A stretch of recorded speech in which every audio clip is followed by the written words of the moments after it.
The first picture that he saw or he created. At the time, they didn't have colour graphics or high resolutions. They just plotted with characters, computer characters. So you can just see the blockiness, the blocky nature of that picture. And interesting.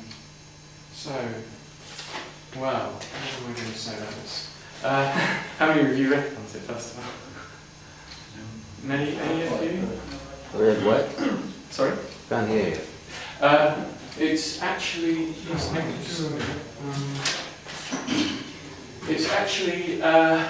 it was a hoax, and I fell for it. Someone actually discovered, sorry, not discovered, someone created The medieval Mandelbrot set. The Mandelbrot set is very complicated shape. It's very simple. The calculations are very simple. Sorry? I've just seen the Mandelbrot. Oh, you can see the Mandelbrot. For anyone who's confused here, there's a Mandelbrot shape there, and it turns out, of course, the Mandelbrot set is although it's very simple in principle, it takes a lot of computing power to create it. So it's only since computers have been created that we've really been able to get a glimpse of it.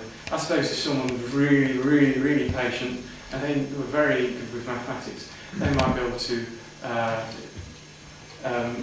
in theory, create a Mandelbrot, but it would be a very, very blocky, rough design. It wouldn't have all the detail that we know today. But in any case, someone pretended, and I have this on the notes, and I still have a note somewhere. Let's see if I remember it by. It's a monk named Udo in the 13th century who was pretended, I think it's Ray Gurdon actually, who pretended, made an article and pretended that this monk from the 13th century actually drew this, and that he drew this little Mandelbrot shape in. After lots of effort, and of course it turned out to be an April Fool's hoax, but I fell for it at the time. Well, it sounded quite genuine, to be honest. But I thought that was quite interesting. This is examples of the 2D Mandelbrot. I just I put some various colours to it. I won't spend too long on it, but you can see it looks quite nice. Next one. That's another one. You get very interesting and unique designs. As I'm sure, needless to say, I'm sure many of you know that if you keep zooming in forever, the detail will go on forever. You can blow it up to the size of the universe, and the detail will just keep going on, and it's just never ending. And you get lots of variety too. As you saw, if we have a look at the next one. This is another picture. This picture came from a Wikipedia article. Then we have the black, the previous slide. We have the ordinary Mandelbrot set in black. Do you mean which one? The next one. The next one. Sorry, next to you is previous to me. Hang on just a minute. In the black area there, we seem to have an ordinary Mandelbrot set there. Yeah, absolutely. The Mandelbrot set contains lots of copies of itself inside. Can you see a little Mandelbrot shape there? And they're all over the place. Millions, I'd say millions. Should we say the true number? Infinity Mandelbrots inside, mini ones. Of course, that's what makes it. That's hard, but they're not exactly the same. There's very, very slight deviations. They're kind of slightly twisted. And there's another one. And another one. And another. Sorry if I'm going too fast, but this is more of a very psychedelic one. But I thought it'd be another. You can see the spirals, lots of spirals in the shape, all kinds of shapes. Okay. Let's go back. So how long does it take to compute any of these? On a modern computer, about anything from 5 minutes, for these particular ones, anything from 5 minutes to an hour. This one took about 4 days. So when I started doing this on a BBC machine, yes. okay, it took about an hour to produce a nice picture on the screen. Yes. This storage in the machine wasn't sufficient to store the image. So you couldn't do anything with it other than take a photograph. It was really fun. That's interesting, actually, because I had very little memory back then. Yeah, it's amazing how computers are fancy. Yeah, it is. This one took 4 days, and the reason why is because you'll rarely see this. This is part of the Mandelbrot set as usual. It's if you know where to look, you will find this. However, if you go about, if you get this location, load it up yourself, chances are it'll be a mess, because what I've had to do is create a resolution about 10,000 pixels across, which is 10 times bigger than the pixels on your typical screen, and then shrink it at the end. If you don't, what will happen is you'll have lots of noise. So it's anti-aliasing really, but the way anti-aliasing I think should be done, because well, it might be slower, but then you get much more quality. I'm not sure how many of you know what the heck I'm talking about at the moment, but for those who do, I'm sure you'll be sort of interested. And this one is set from Wikipedia. You can see little Mandelbrot coming in there, and there's another one. Now we zoom in of the previous picture. And this is back to a monochrome Mandelbrot. Now, I'm sure some of you are thinking, now, when's he going to get to the Mandelbrot? Oh, I'm they're saying, hang on. So imagine if you, this is 2D of course, imagine if you were inside that. What would you see? What would you see? You're inside the black area. Maybe I'll throw it out to you. What do you think you might see if you were actually inside this? Pretend it's at infinity iterations, so it's the Mandelbrot set put to its extreme. What would you see if you were inside there? Sorry? Okay, put a light, put a light bulb in there. What would you think you would see? Do you mean what sort of shape, or I don't know what you're asking? So you're inside, you're in 2D land, yeah, it's not 3D, that makes things a bit more, go on. You tell me black. Yeah, but put a light inside. Oh well, tell me white. So in theory, you could see some of this kind of wall and these details maybe. What would you actually really see? That wall is just a line, isn't it? Ah, okay. It's two dimensions, so the edge of it is only one dimension.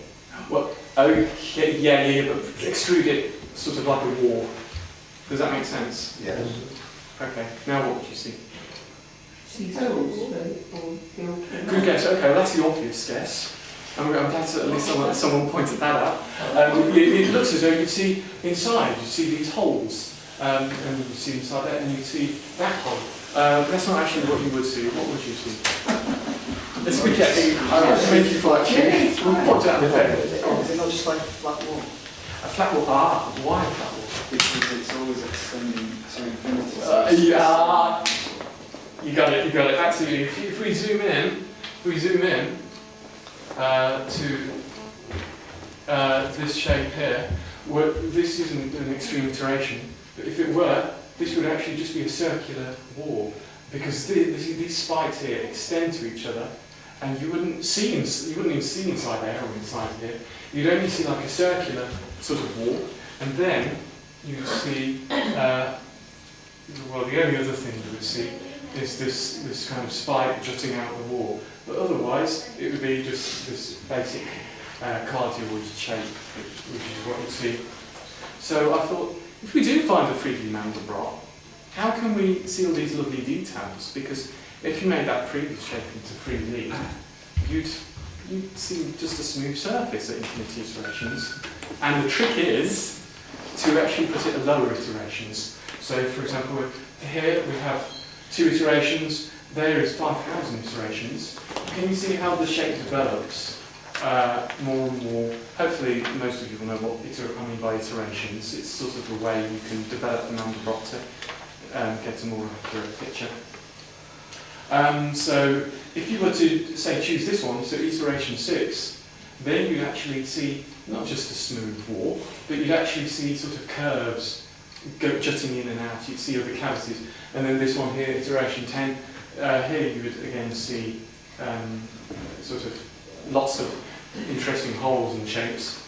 So there is hope after all for the 3D Mandelbrot. And then this is, I'm not sure why I've got that again, I'll skip that one.